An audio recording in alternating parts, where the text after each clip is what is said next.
Welcome back to the Brighter Web Podcast, sharing insights on growing a small business using the latest technology and marketing best practices.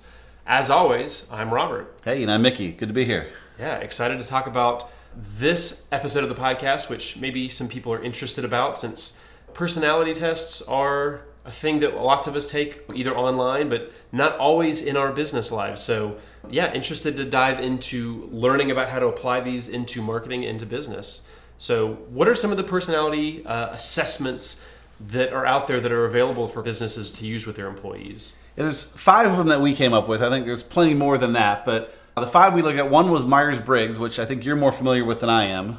Yeah, it's got 16 different personality types. It's one of the ones that's been around for a long time that a lot of people are familiar with. I'm an INFJ. It pulls together, I guess, 4 different binaries between different things. It's a little overly simplistic in some cases, but it's one that a lot of people are familiar with. Yep. The next one is Enneagram, which is even more simplistic, which is really what I love about it, because Enneagram, everyone is a number from 1 to 9. We both happen to be 5s, which are investigators/observers. We tend to research things and dig in more. What I love about Enneagram, and I use it probably the most, is because it's so simple, it's easy for me to keep track of who's what. Like remembering INFJ and then what all those things mean can be super helpful if you dig into it. But just saying, oh, Robert's a 5, okay, cool. It gives you just a little insight into him, knowing that Allie's a 1 and that Brooke is a 9. You know, 9 is a peacemaker, is Brooke. Allie's a perfectionist at 1. And just knowing those things offhand can help just a little bit with life. Yeah.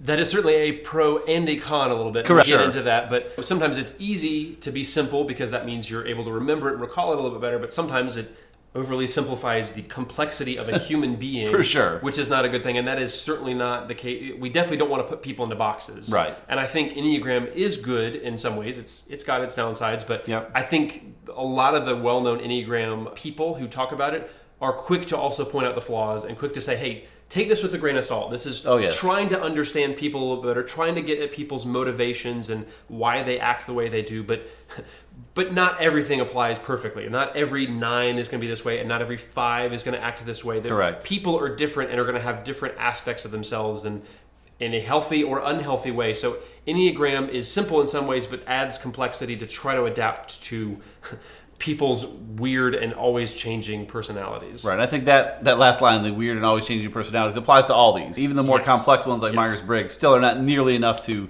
adequately describe a human, but every little bit of insight you can get can help.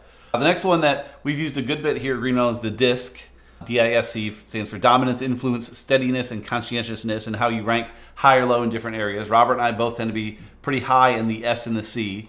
But that's one that we've spent more time with the team and actually talking through, okay, what does that mean if Robert's like this? How should he interact with Ashley? And it's been nice. We've had a coach lead us through that, how we behave, but really how we should behave in concert with one another. Yes, that's a one that is a lot more popular with businesses. It's a little bit less personality and more just engaging with people and how you influence people or don't influence people. And I've taken it in a few different places, but it can change. You can assert your dominance a little bit more or become more steady or conscientious. Yep. If you want to raise or lower those things, you have to be very intentional, and it can be a slow and steady thing to get your professional attitude in that space. But it's definitely one that I've taken in a few different employees, a few different places that I've worked, including GreenMellen. So Gotcha. It's very popular in the business space.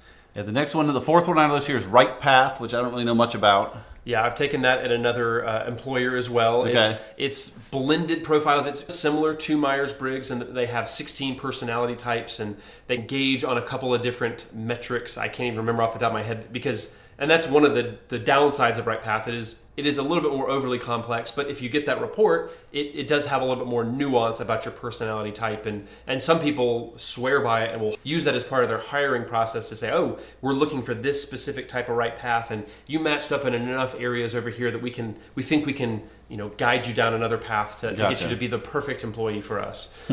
Interesting.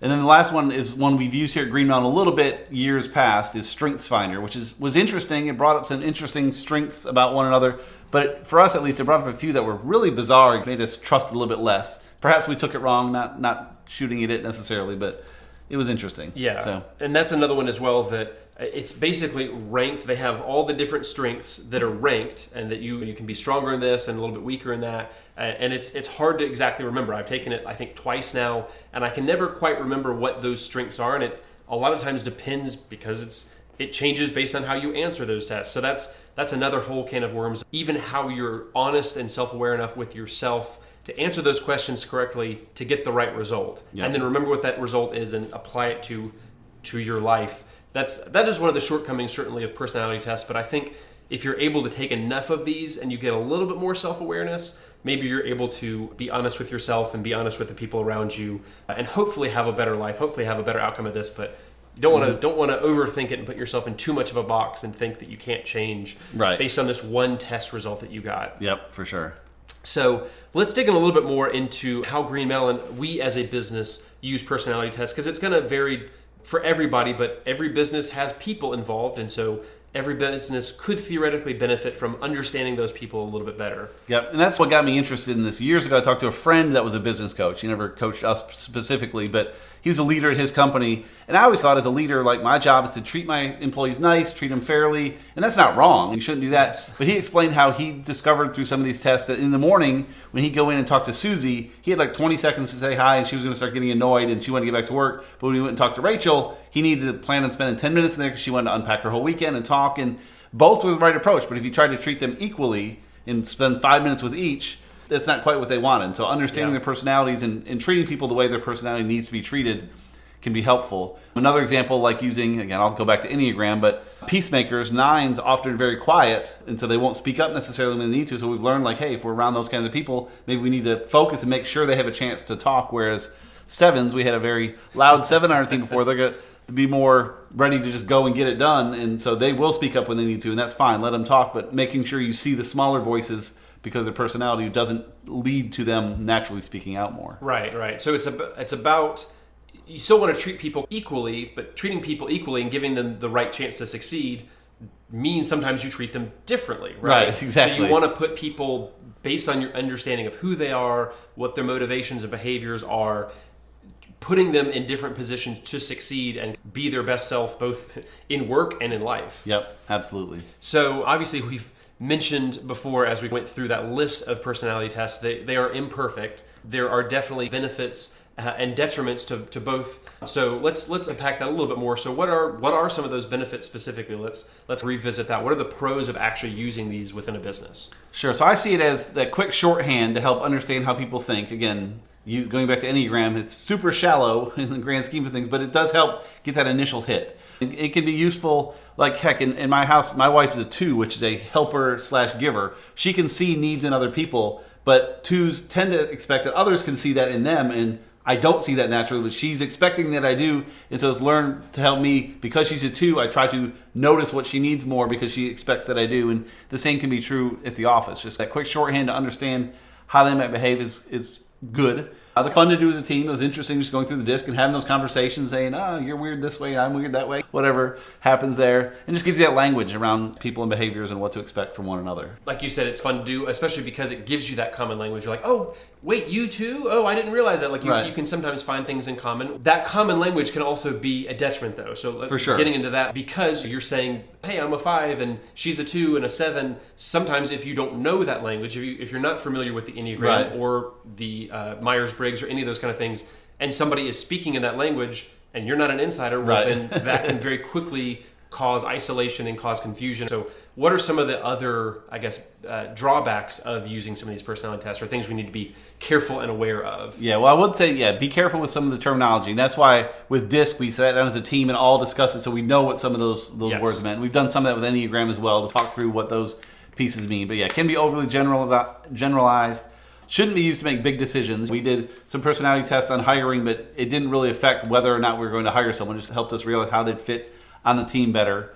And really, one that you mentioned earlier is that people can own them too much. Say, well, this is just how I am. I'm going to be obnoxious because the personality test says I am. Like, no, you can still be your own person, and you don't want to claim it too tight. You don't want to claim that personality thing too tight. Say, that's just how I have to be, because you can break through the downsides of that personality type and do some things different than that. If you own it too much, it's problematic. Yeah, and in the same way, don't put that label too much on people. You say, like, oh, you're so much of a 7. Why? That's such a 4 thing to say. Like, exactly. No, that's a weapon used against somebody. Ultimately, what does this mean for the marketing of your business? This can be very helpful for hiring or for understanding and communicating with your colleagues, but when it comes to marketing, how can you actually apply personality tests and assessments? Yeah, there's a few ways that can help. One is to make sure you have the right people on your team and just making sure you cover the bases needed there. Really, though, I think the part that matters for me as an owner is understanding what motivates people and how they best work, how they worst work, that thing, which ties into communication, just understanding, again, how to communicate with people. I gave the example of my friend that knew for the one woman in his office, he had to be direct and just say, hey, good morning, hope you're doing great. And the other one, he went sit down and spend time. That's how they like to be communicated with, and that's very important to see. And then also you can take it another level and think about the personality of your audience personas and what a typical buyer would look like, and you can fit them into these things and understand more how to market to them. Yeah, and that one's unique because you don't want to play to a certain box. Hey, we're only going to market to 4s on the Enneagram. Right. But at the same time, you can think about it because audience personas are supposed to be representative of your ideal audience. So you can say, hey, we ideally want to have somebody who's maybe a little bit more outgoing and is going to talk about the products and brands that they use, and they're going to be very sociable. And so, okay, well, that means that's an Enneagram 7. So what other things are an Enneagram 7 thinking about? What are their behaviors and motivations for why they act that way? It's a shorthand. You don't want to overly do it and unnecessarily segment or target or restrict your audience. But at the same time, it's just another lens to think through how you're targeting and communicating to people. Right, yeah. You don't want to get too tight, but we do get pretty tight on audience personas. We'll say the audience persona for this is a 38-year-old mother of 2 with one child in soccer that's been married for 10 years and lives in the Southeast. Like, that's a great persona, but certainly if it's a 39-year-old mother of 1, that probably still fits. You don't have to get super precise. Right. So I think adding that Enneagram number or the disc, like, to what that ideal persona could look like is perfectly fine, as long as you're soft enough to certainly, work around it too. Absolutely. It's ultimately a tool that you can use, but hopefully it's something that doesn't limit what you're doing. It's just another way of thinking about the people around you. Yep. Well said. So hopefully this has been helpful for you and your business. And if you have been, thank you for listening to this episode of the Brighter Web Podcast, brought to you by GreenMellen, a digital marketing agency. To help your business keep up with the latest digital marketing trends, check us out at greenmellen.com, and you can also find show notes and more episodes at abrighterweb.com.